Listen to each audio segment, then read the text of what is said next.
Se você pudesse nadar nos oceanos do Mioceno, há 10 milhões de anos. Talvez a última coisa que vi seria uma barbatana de tubarão com 2 metros de altura se aproximando de você. Ou ainda pior, poderia ser rapidamente engolido uma única mordida por predador que vinha por baixo, sem ter tempo para perceber o ataque. Esse é o famoso Megalodon, o mar tubarão que já existiu dos macropredadores mais passados de todos os tempos. Mas su tamanho neo é a única característica que impressiona. Hoje, vamos explorar muitos outros aspectos de sua existência, como sua evolução, habitat, reprodução, fisiologia, comportamento, interações com outras espécies e muito mais. Com praticamente apenas os dentes como testemunhas de sua existência, os paleontólogos precisam ser extremamente criativos para inferir qualquer informação sobre esse animal, o que o torna dos seres mais incríveis e enigmáticos da história natural. A como encontrar pessoas que acreditam que ainda existem megatubarões como ele nos oceanos. Mas fica claro que sua extinção não apenas ocorreu de forma definitiva, mas também impacta profundamente a fauna de mamíferos marinhos, resultando nos oceanos que conhecemos hoje. Isso transforma a extinção do Megalodon em uma peça central para entender, por exemplo, a existência das baleias azuis, os maiores animais de todos os tempos. Além disso, não basta saber que ele se extinguiu. Também é importante descobrir o porquê e o quando. Venha comigo.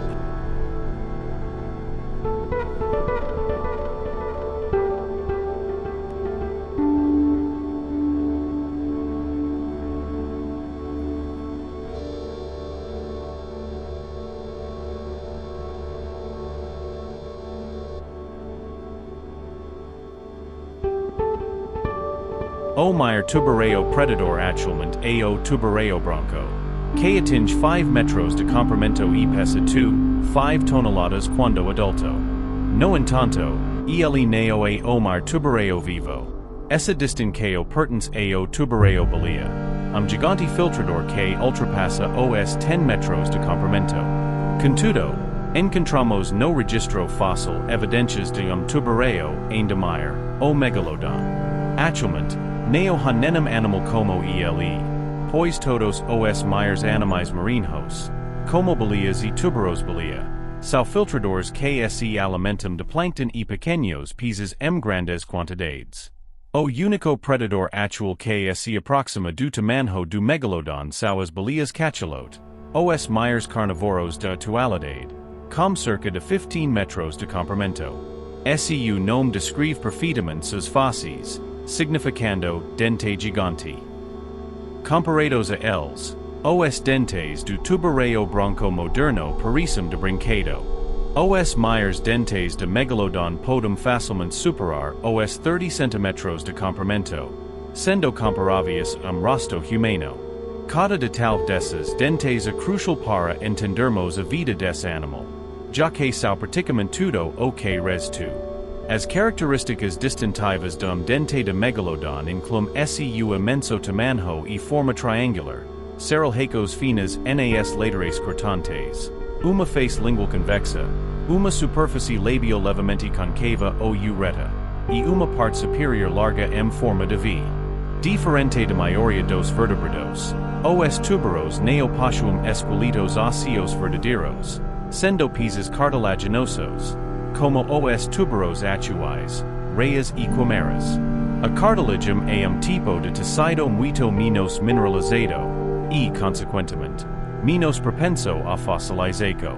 Por outro lado, os dentes, que não são feitos de ossos, mas de outros minerais com estrutura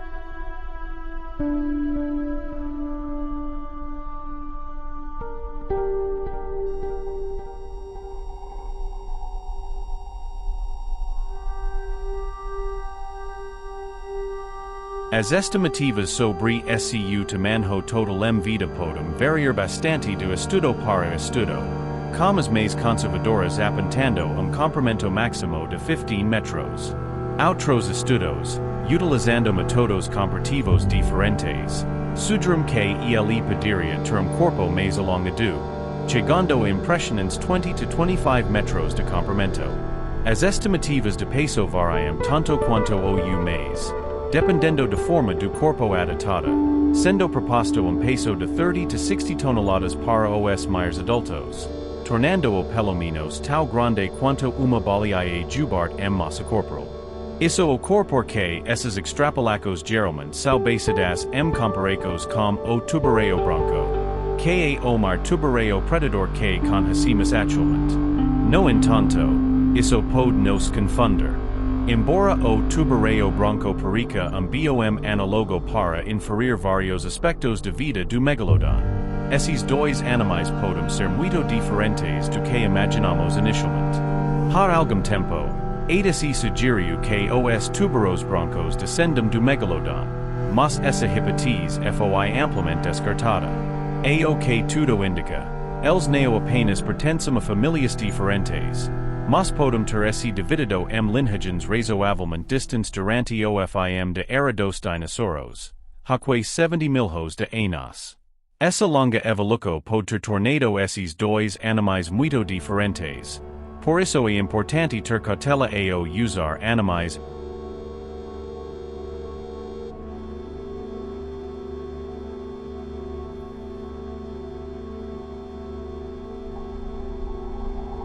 A classificação desse animal é tópico altamente controverso entre os pesquisadores. Ele já foi posicionado no mesmo gênero do tubarão branco, Carcharodon, e na mesma família, Lamnidae. Interpretações mais recentes rejeitam essa proximidade, propondo o gênero Carcharocoles na família extinta Otodontidae. No entanto, a maioria dos estudos o coloca no gênero Otodus, junto com uma diversidade considerável de outras espécies desse mesmo gênero e família. O consenso taxonômico é que ele pertence à família Otodontidae, independentemente de ser tratado como Carcharocoles Megalodon ou Otodus Megalodon. Essa família, conhecida em inglês como megatooth sharks, tubarões de dentes enormes, se distingue dos outras por algumas características de sua dentição, incluindo a perda dos cúspides laterais, o alargamento da coroa dentária e o aumento de tamanho ao longo do tempo. Muito antes de serem descritos pela ciência moderna, esses dentes enormes já eram conhecidos e interpretados de várias maneiras por diferentes culturas ao longo da história. Os primeiros registros escritos que atestam o conhecimento da existência do Megalodon datam do ano 73, pelo naturalista romano Plinio, sua obra Historia Natural. Nela, ele descreve esses fósseis como algo semelhante a uma enorme língua humana petrificada, que chamavam de glossopatry. Muitos acreditavam lendas de que essas línguas pétreas caíam durante eclipses lunares. A partir do século XII e durante parte da Idade Média, acreditava-se que esses dentes tinham propriedades sobrenaturais, sendo usados como amuletos e ingredientes para a feitiçaria. Contudo, não foram os primeiros a reconhecer a existência desses fósseis. Há muitas evidências de dentes de Megalodon que foram modificados e utilizados por povos nativos da América do Norte, quase 3.000 anos atrás. Esses dentes eram moldados para serem usados como pontas de flecha, facas e até mesmo cuidadosamente perfurados para se tornarem joias como collars e pingentes, associados a rituais funerários. Por serem grandes, resistentes, afiados e serralhados, seu uso provavelmente economizava o trabalho de fabricar ferramentas com pedras ou madeira. Como esses povos não tinham uma cultura escrita, não sabemos o significado simbólico que esses dentes tinham para eles, além de seu valor prático. O Megalodon foi finalmente reconhecido como uma espécie extinta em 1835, quase 200 anos atrás, pelo naturalista Louis Agassiz. Desde então, o Megalodon se tornou dos animais pré-históricos mais conhecidos, despertando grande interesse e fascínio no público. Isso se deve, em parte, às centenas de produtos e mídias que usam sua imagem para inspirar medo, como filmes de terror e ficção científica, séries, histórias e brinquedos, entre muitos outros. No entanto, pouco se sabe sobre sua biologia, comportamento, habitat e extinção por parte desse mesmo público. Sua imagem foi reduzida uma máquina de matar insatiável e cruel, mas entenderemos que, na verdade, eles eram animais inteligentes, complexos e predadores sensíveis e sofisticados. Para começar a compreender a evolução do Megalodon, precisamos voltar no tempo. O ancestral como entre os peces óseos, grupo ao qual pertencemos, e os peces cartilaginosos vivo há 450 mil de anos, no final do período ordoviciano. Isso foi 220 mil de anos antes do primeiro dinossauro pisar no planeta. Desde então, os peces cartilaginosos se diversificaram e sobreviveram, apesar de enfrentar pressão competitiva e predatória de muitos grupos de animais ao longo da história, como moluscos gigantes, artrópodes gigantes parasitos como escorpios marinhos, outros grupos de peces predadores como escamas, répteis marinhos e, atualmente, mamíferos marinhos. Por incrível que pareça, desde a extinção dos dinossauros, eles ganharam produtividade, sendo pioneiros na reconquista de muitos nichos enquanto os ecossistemas se recuperavam do impacto extraterrestre. Eles são mais diversos hoje do que foram durante toda a era dos dinossauros, mesmo sendo grupo erroneamente conhecido como primitivo. Eles representam uma linhagem antiga de peces, o que não significa que sejam inferiores ou menos evoluídos. Hoje os condrictes, como são chamados os peces cartilaginosos, podem ser divididos em três grandes grupos: os tuberos e reis, elasmobranchiae, e as quimeras, holocephali. Dentro dos tuberos, o Megalodon é interpretado como pertencente aos lamniformes, grupo ao qual também pertence o tubarão branco. No entanto, nem todos os lamniformes seguem esse formato básico de corpo de tubarão, como o aquila lamna, pix cartilaginoso recém descoberto que apresenta longas nadadeiras parasitas como asas. Diferente de tudo que existe hoje, mas que lembra anatomia das reis, tendo vivido durante o período Cretáceo. Existem evidências de que o Megalodon é a última espécie de uma sequência de cronoespécies do gênero Otodus. Isso significa que essas espécies têm uma relação direta de ancestralidade e descendência, substituindo-se ao longo do tempo em uma sequência de especiacos anagenéticas, ou seja, quando uma espécie dá origem a outra sem bifurcações na genealogia. Curiosamente, foi observada uma tendência lenta e constante direito ao aumento de tamanho nessa linhagem de cronoespécies que originou o Megalodon.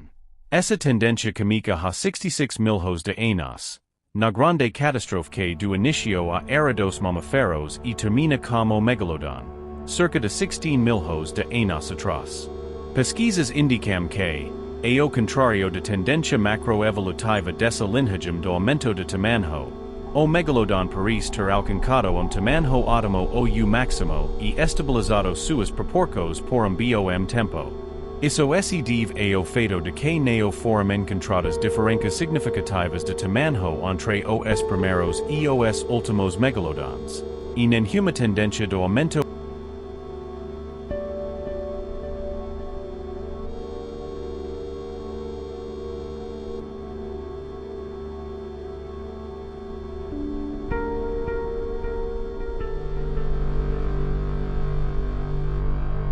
O Mioceno ocorreu entre 23 e 5, 3 mil de anos atrás, quando começou o Plioceno, que dura a transição como o Pleistoceno, há 6 mil de anos. Durante o Mioceno, a Terra passou por uma transição climática lenta e gradual, do mundo quente úmido, com climas tropicais e florestas úmidas dominando grande parte do planeta, para um mundo mais seco e frio, com grandes extensões de gramados e desertos. Nos oceanos, essas transições foram tão profundas quanto nos continentes. O fechamento das passagens entre o mar Mediterrâneo e o Oceano Índico foi dos muitos aspectos que redefiniram os padrões de circulação oceânica global, enquanto as águas se tornavam mais frias e projetivas. Foi durante o Mioceno que surgiram as florestas de kelp, algas gigantescas que crescemetros por dia, fixadas no substrato águas rasas e equipadas com estruturas parasitas comboias, que garantem que ficam o mais próximo possível da superfície, a fonte luz solar. Elas rapidamente se tornarão alguns dos ecossistemas mais produtivos do planeta, devido a sua incrível capacidade de sequestrar carbono dissolvido na água. Durante o Mioceno, a Antártida deixou de ser uma floresta temperada exuberante e se desertificou, enquanto congelava. A diversidade única e vibrante do continente inteiro, isolado por dezenas de milhões de anos, foi completamente dizimada. No Plioceno, as faunas eram muito mais reconhecíveis, embora muitas coisas ainda fossem totalmente estranhas aos nossos olhos. Entre elas estavam as preguicas gigantes, nativas da América do Sul, que viviam seus últimos momentos como continente isolado. Curiosamente, uma dessas preguicas pode ter sido uma presa potencial do Megalodon, já que coexistirão tempo e espaço por mais de 5 milhões de anos. Thalassochnus. Essa preguica tinha o habito de se alimentar de algas marinhas nas águas geladas e projetivas do Oceano Pacífico Sul-Americano, ESCU tamanho compatível com as presas preferências do Megalodon. No entanto, Thalassochnus não precisava se preocupar apenas com o Megalodon, pois o Plioceno foi a pouca de outro grupo de predadores marinhos gigantescos que vamos conhecer em breve. Apesar de muitos aspectos de biologia do Megalodon serem misteriosos e debatidos, certas características eram comuns a todos os tubarões. A denticaio do Megalodon, por exemplo, não era nada parecida com a nossa. Os mamíferos têm dois conjuntos de dentes durante a vida, os dentes de leite e os dentes permanentes. Na infância, os dentes permanentes se formam nas cavidades do crânio, descendo à medida que ele cresce e cria espaço para a denticaio definitiva. Isso ocorre porque nós mamíferos somos conhecidos pelo alto grau de especialização de nossos dentes. Cada tem uma forma e função diferentes, como os incisivos, caninos e molars. Nos tubarões.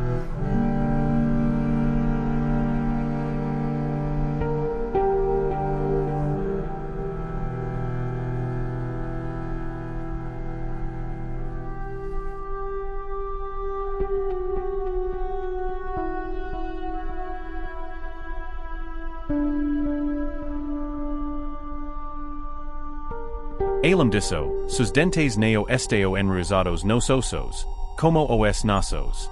Eles ficam alojados na gengiva, tornando a perda dente muito menos dolorosa e preocupante. E eles perdem dentes o tempo todo sem que isso represente problema, pois os dentes se organizam em fileiras, e quando dente de frente cai, o próximo de fila nasce rapidamente. Isso significa que eles têm dezenas de mil hairs de dentes ao longo de sua vida, cuja expectativa pode chegar a 100 anos. Essa característica explica a abundância de dentes fósseis, já que cada indivíduo era uma verdadeira fábrica de dentes enormes. A mordida do Megalodon também precisava ser extremamente forte para causar as marcas de predação que encontramos nos ossos de outros animais. Os tubarões brancos atuais possuem a terceira mordida mais poderosa dos oceanos, superados apenas por orcas e crocodilos de água salgada. Estudos sugerem que o Megalodon tinha uma mordida ampla e potente o suficiente para consumir uma orca de 8 toneladas em apenas 3 mordidas. Além dos 5 sentidos que conhecemos, o Megalodon também compartilhava com outros peces cartilaginosos sexto sentido, a electroreception. Através das ampolas de Lorenzini, localizadas na parte interior do corpo, ele conseguia perceber variações de temperatura e salinidade na água, além de detectar sinais elétricos emitidos por animais em movimento. Essas ampolas são pequenas cavidades com cílios sensíveis preenchidos com gel condutor. Mas esse não era o único sentido apurado do Megalodon. Assim como os tubarões brancos, que cacam durante o dia, É possível que ele tivesse uma excelente visão colorida e fosse capaz de enxergar de tal sudis no escuro, iluminado apenas pela luz das estrelas. Os tubarões brancos possuem dos melhores sentidos do olfato dos oceanos, como os bulbos olfativos representando quase 20% da massa total do seu cerebro. Se essa característica se aplicasse ao Megalodon, ele poderia detectar odores concêntricos extremamente baixos, permitindo que localizasse e perseguisse presas a longas distâncias. O que tudo indica, o Megalodon não era predador local, mas sim transoceânico, realizando longas migrações. Isso tornava a eficiência energética de sua nataceo fundamental. Seu esqueleto cartilaginoso, leve, resistant e flexível era crucial para essa eficiência. Embora suas vértebras apresentassem uma camada mineralizada superficial, seu esqueleto era muito mais leve do que o de uma baleia ou piques ósseo do mesmo tamanho. Estima-se que ele pudesse nadar constantemente a cerca de 5 km por hora, alcançando velocidades máximas de 40 km por hora durante suas cacadas. Embora essas velocidades possam parecer modestas, para animal desporto, nadar nesse meio denso como água exigia uma quantidade considerável de força e energia. Essa eficiência energética, assim como qualquer estratégia de economia de energia, era crucial, pois esses tubarões podem ter tido uma demanda calórica muito maior do que a maioria dos peces. Para esse manter ativo em águas mais frias, onde suas presas eram abundantes, é possível que o Megalodon gerasse calor corporal nas partes mais importantes, como o sistema digestivo e os músculos internos. Esse fenômeno é observado em tubarões brancos hoje e é chamado de endotermia regional. Também conhecida como mesotermia, essa estratégia é a meio termo entre animais totalmente ectotérmicos, que dependem da temperatura do meio e têm baixas demandas energéticas, e os endotérmicos, como os mamíferos, que geram seu próprio calor, podendo se mover mesmo em ambientes frios, mas exigindo uma alimentação 10 vezes maior. O imenso volume corporal do Megalodon pode ter tornado a mesotermia regional mais eficaz, minimizando a relação superfície-volume e reduzindo a troca térmica com o ambiente, uma estratégia conhecida como gigantotermia. Isso resultaria em animal com uma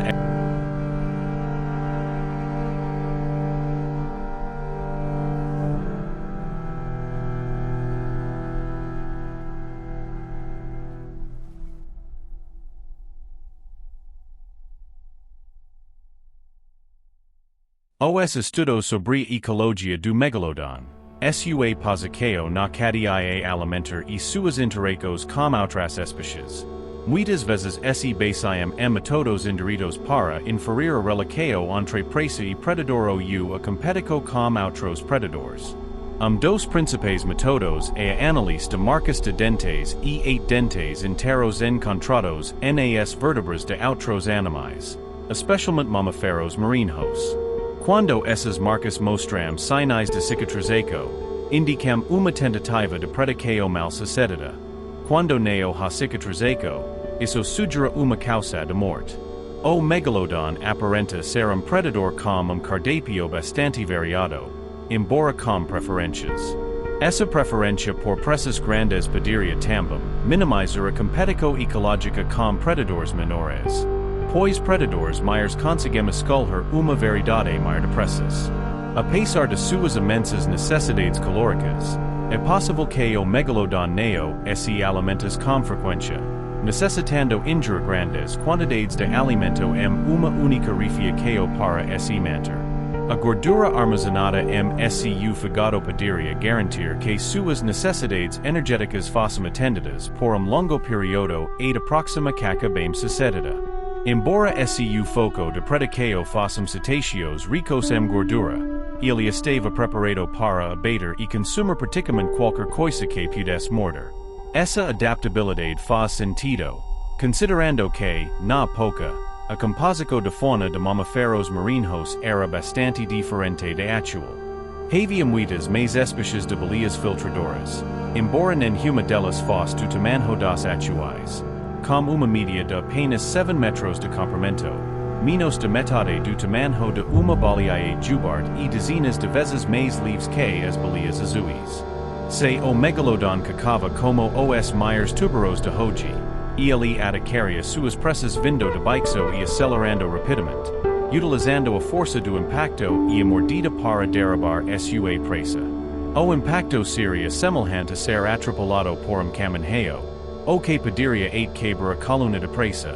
Como demonstram as evidências de impressionante fóssil cuja vértebra sofre uma compressão súbita e fatal. A mordida, extremamente poderosa, com dentes serrados capazes de cortar com facilidade, esse neo abastece a vítima de imediato, neo demoraria a fazer com que ela sangrasse e morte na água. Embora as baleias filtradoras, como a pescabalina, façam suas pressas preferências, há também evidências de predicao ou exploracao de carcão.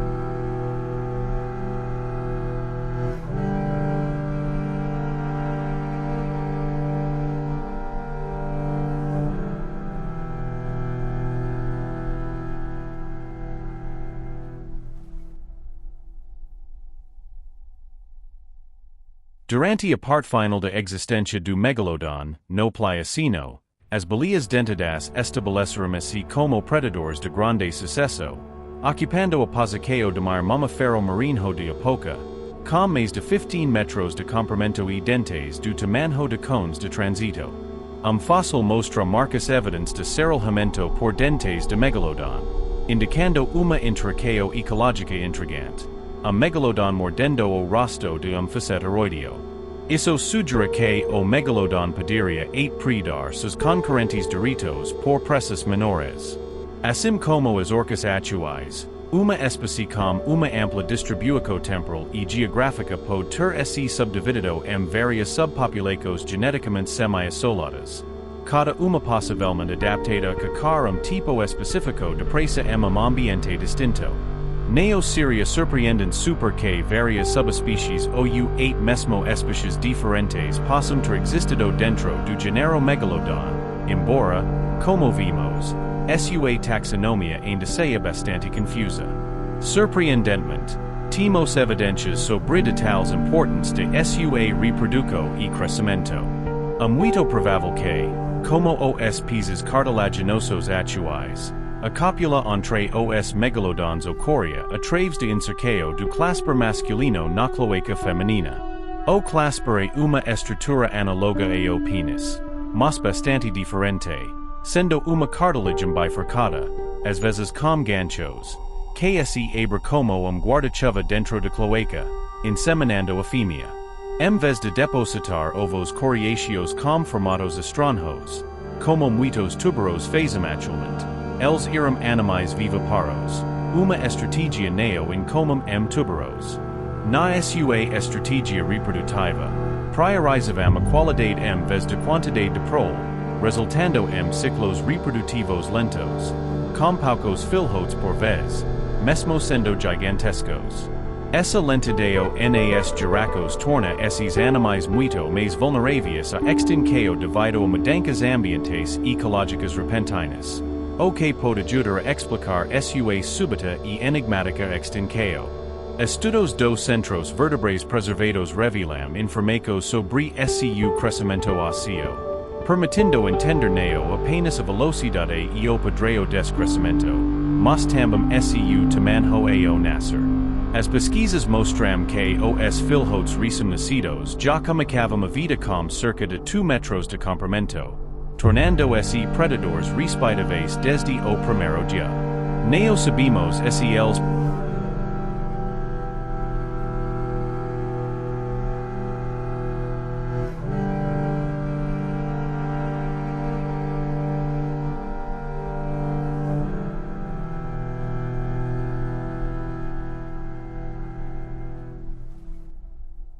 ao longo de transição de 2 metros a 20 metros de comprimento, muitas mudanças ocorreriam. É evidente que esse animal certamente não se alimentava das mesmas coisas durante toda a sua vida. Ele precisaria passar por uma transição ontogenética de nicho, adaptando-se a categorias de preços e estratégias de caca diferentes ao longo de seu desenvolvimento. Isso faria com que a mesma espécie ocupasse diversos papéis ecológicos durante sua vida, o que tornaria necessária a migração para encontrar novos preços ao longo do tempo. Evidências disso foram encontradas em um antigo berçário de megalodons na formação Gatun, no Panamá. Os tubarões brancos modernos possuem a terceira mordida mais poderosa dos oceanos, ficando atrás apenas das orcas e dos crocodilos de água salgada. Pesquisas indicam que o megalodon teria uma mordida tal forte e ampla que poderia consumir uma orca de 8 toneladas em apenas 3 mordidas. Além dos 5 sentidos que conhecemos, o megalodon compartilhava com outros peces cartilaginosos sexto sentido, a electroreception. Por meio das ampolas de Lorenzini, localizadas na parte interior do corpo, ele era capaz de detectar mudanças na temperatura e na salinidade da água, assim como sinais elétricos emitidos por animais em movimento. Essas ampolas são pequenas cavidades com cílios sensíveis preenchidos com gel condutor. No entanto, esse não era o único sentido aguçado do megalodon. Assim como os tubarões brancos, que cacam durante o dia, ele provavelmente tinha uma excelente visão colorida e poderia enxergar de tal sudas no escuro, iluminado apenas pela luz das estrelas. Os tubarões brancos também são conhecidos por seu incrível olfato, com os bulbos olfativos representando quase 20% da massa total do cérebro. Se essa característica também se aplicasse ao megalodon, ele poderia detectar odores concêntricos extremamente baixos, permitindo que localizasse e perseguisse presas a grandes distâncias. O que tudo indica, o megalodon não era predador local, mas sim migrante transoceânico, realizando longas jornadas. Isso tornava a eficiência energética de sua natação fundamental. Seu esqueleto cartilaginoso, leve, resistente e flexível contribuía para essa eficiência. Embora suas vértebras possuíssem uma camada mineralizada superficial, seu esqueleto era significativamente mais leve do que o de uma baleia ou piques ósseo de tamanho similar. Estima-se que ele pudesse nadar continuamente a cerca de 5 km/h, alcançando velocidades máximas de 840 km/h durante suas cacadas. Apesar de parecerem lentas, essas velocidades exigiam uma grande quantidade de força e energia, considerando o tamanho do animal e a densidade de água. Essa eficiência, assim como qualquer estratégia de economia de energia, era vital, já que o megalodon provavelmente tinha uma demanda calórica muito maior do que a maioria dos peces. Para se manter ativo em águas mais frias, onde suas presas eram abundantes, é possível que o megalodon gerasse calor corporal nas partes mais importantes, como o sistema digestivo e os músculos internos. Esse fenômeno, observado hoje nos tubarões brancos, é chamado de endotermia regional. Também conhecida como mesotermia, essa estratégia é a meio termo entre animais totalmente ectotérmicos, que dependem da temperatura do ambiente e também demandas energéticas, e os endotérmicos, como os mamíferos, que produzem seu próprio calor e podem se mover mesmo em temperaturas frias, mas precisam comer muito mais. O grande volume corporal do megalodon pode ter tornado a mesotermia regional mais eficiente, minimizando a relação superfície-volume e reduzindo a troca térmica com o ambiente, uma estratégia chamada gigantotermia. Isso resultaria em animal com uma exigência calórica enorme, necessária para sustentar seu corpo grande, internamente quando constantemente ativo. Essa preferência por mamíferos marinhos ricos em gordura pode explicar a dieta do megalodon. Os estudos sobre a ecologia do megalodon, sua posição na cadeia alimentar e suas interacções com outras espécies, frequentemente se baseiam em métodos indiretos para inferir a relação entre presa e predador ou a competição com outros predadores. Dos metodos principes involve analise de marcas de dentes e 8 dentes enteros encontrados nas vertebras de outros animais, especialmente mamíferos marinhos. Quando essas marcas apresentam sinais de cicatrização, isso indica uma tentativa de predicação mal sucedida. Quando não apresentam cicatrização, isso sugere uma causa de morte. O Megalodon aparenta ser predador com cardápio bastante variado, embora tenha preferências. A escala por presas grandes pode minimizar a competição ecológica com predadores menores, pois predadores maiores conseguem escolher uma gama maior de presas. Apesar de suas enormes necessidades calóricas, é possível que o Megalodon não se alimente com frequência, ingerindo grandes quantidades de alimento uma única refeição. A gordura armazenada seu fígado poderia garantir que suas necessidades energéticas fossem atendidas por longo período de aproximadamente.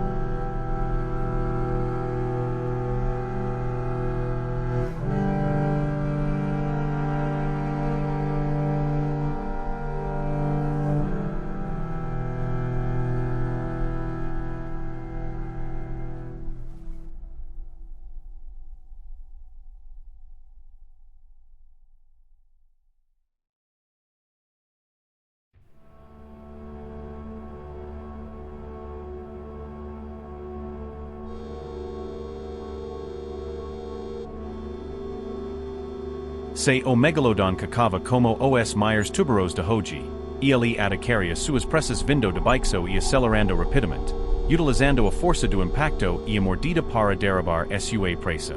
O impacto seria semelhante a ser atropelado por caminhão, o que poderia quebrar a coluna de presa, como evidenciado faces que mostram compressão súbita e fatal nas vértebras. A mordida, extremamente poderosa e com dentes cerrados capazes de cortar com facilidade, esse não abastece vítima de imediato, rapidamente faria com que ela sangrasse e morte na água. Embora as baleias filtradoras, como a pescabalina, façam suas presas preferências, existem também evidências de que o Megalodon predava ou explorava carcacas de facetaroides. Os facetaroides são baleias dentadas mais próximas dos golfinhos, representando os odontocitos. Atualmente, a baleia cachalote é a única espécie sobrevivente dessa família, que já foi muito mais diversa. Durante a parte final da existência do Megalodon, no Plioceno, as baleias dentadas se tornaram predadores de grande sucesso, ocupando a posição de maior mamífero marinho de época, com mais de 15 metros de comprimento e dentes do tamanho de cones de transito. Fóssil mostra marcas evidentes de cerralhamento por dentes de Megalodon, indicando uma interação ecológica interessante. Megalodon mordendo o rosto de facetaroideo. Isso sugere que o Megalodon poderia mesmo predar seus concorrentes direitos por presas menores. Assim como as orcas atuais, que apresentam ampla distribuição temporal e geográfica, é provável que o Megalodon tenha se subdividido várias subpopulações geneticamente semi-isoladas, cada uma possivelmente adaptada a cacar tipo específico de presa ambiente distinto. Neo seria surpreendente super que diversas subespecies ou 8 mesmo especies diferentes possam ter existido dentro do gênero Megalodon, embora, como vimos, sua taxonomia ainda seja campo confuso. Por incrível que pareça, temos evidências sobre detalhes importantes de reprodução e crescimento do Megalodon. Muito provável que, assim como os pisos cartilaginosos atuais, a cópula entre eles envolvesse incerqueo do clasper masculino na cloaca feminina. O clasper é uma estrutura análoga ao pênis, mas bastante diferente, sendo uma cartilagem bifurcada que, por vezes, possui ganchos e se abre como guarda-chuva na cloaca, inseminando a fêmea. Em vez de depositar ovos coriáceos e com formatos inusitados, como muitos tubarões fazem hoje, os megalodons irão viviparos, uma estratégia neo incomum entre os tubarões. Sua estratégia reprodutiva, eles priorizavam a qualidade vez de quantidade de prole, resultando ciclos reprodutivos mais lentos, com poucos filhotes por vez, mesmo sendo gigantescos. Essa lentidão nas giracos torna esses animais mais vulneráveis a extinção devido a mudanças ambientais ecológicas repentinas, o que pode ajudar a explicar sua súbita e misteriosa extinção. E analis dos centros vertebraes preservados revela informacos sobre seu crescimento ósseo, permitindo entender neo apenas a velocidade e o padrão des crescimento, mas também seu tamanho ao nascer. Os estudos mostram que os filhotes recém-nascidos comunicavam a vida com cerca de 2 metros de comprimento, tornando se predadores respeitáveis desde o início. Neo sabemos se ao nascer, el seguiam caminho solitário ou se precisavam se afastar rapidamente de para evitar o risco de canibalismo. Contudo, neo é impossível que os filhotes façam tolerados pelos adultos, seguindo-se aproveitando os restos de suas cacadas. Ao longo de transição de 2 metros a 20 metros de comprimento, muitas mudanças ocorreriam. É evidente que esse animal certamente não se alimentava das mesmas coisas durante toda a sua vida. Ele precisaria passar por uma transição ontogenética de nicho, adaptando-se a categorias de preços e estratégias de caça diferentes ao longo de seu desenvolvimento. Isso faria com que a mesma espécie ocupasse vários papéis ecológicos ao longo de sua vida, tornando necessária a migração para encontrar novas presas. Evidências disso foram encontradas em um antigo berçário de megalodons na formação Gatun, no Panama. As descobertas sobre o megalodon, desde suas habilidades predatórias a suas complexas estratégias reprodutivas, revelam predador formidável que dominou os mares durante milhões de anos. Sua capacidade de adaptação e suas características fisiológicas únicas permitiram que ele se tornassem dos mais poderosos animais marinhos de seu tempo.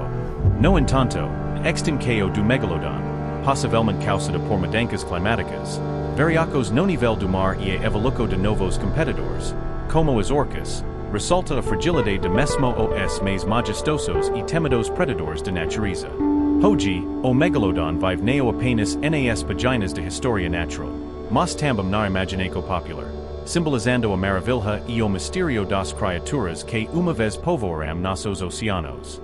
Ao estudarmos fósseis e analisarmos o impacto que ele teve no ecossistema marinho de seu tempo, somos lembrados da importância de proteger as espécies marinhas atuais e seus habitats, assegurando que os mares continuam a ser lar vibrante e diversificado. O legado do megalodon nos ensina sobre a interconexão de vida e a necessidade de respirar e preservar a rica biodiversidade que ainda habita nossos oceanos. Se você gosta deste mergulho no mundo do megalodon e quer explorar ainda mais sobre as maravilhas da vida marinha, não esqueça de se inscrever no nosso canal. Junte-se a nos para mais vídeos fascinantes sobre a natureza, evolução e os incríveis seres que habitam nossos mares. Deixe seu like e compartilhe suas dúvidas ou curiosidades nos comentários. Até a próxima aventura.